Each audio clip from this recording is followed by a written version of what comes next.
आप सभी का मेरे चैनल मन के तरंग में स्वागत करती हूँ। गंगा के मटिया मंगाइले बेदिया बनाइले हो। गंगा के मटिया मंगाइले बेदिया बनाइले हो। हिलल ना ताही बेदिया बैठे गणेश बाबा ओढ़ेले पीताम्बर हो।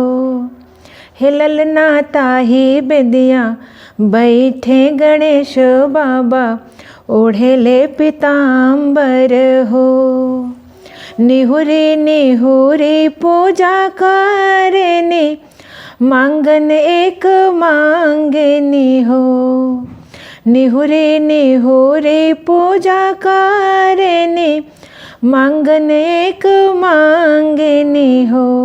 हिलल ना हथवा में ले ले पान फूलवा गणेश पूजा करनी हो। बेटा जे मांगे नरियर ऐसन बेटिया लवंग ऐसन हो।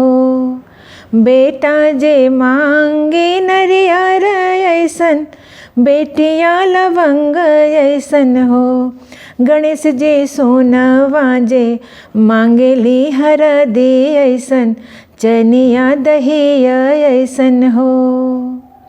का करबू बेटा नरियर ऐसन बेटिया लवंग ऐसन हो।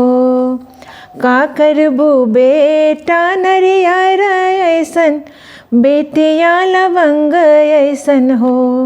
हेतिवई का करबू सोनवा हरदी ऐसन चनिया दहिया ऐसन हो। धन लागी बेटा नरियर ऐसन बेटिया लवंग ऐसन हो। धन लागी बेटा नरियर ऐसन बेटिया लवंग ऐसन हो। गणेश जी पहिरे लागी सोनवा हरदी ऐसन चनिया दहिया ऐसन हो।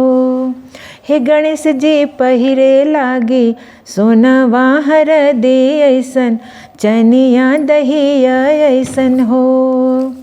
गंगा के मटिया मंगाइले बेदिया बनाइले हो।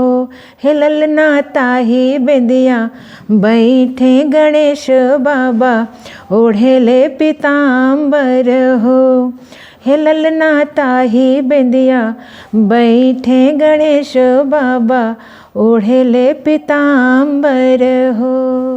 धन्यवाद।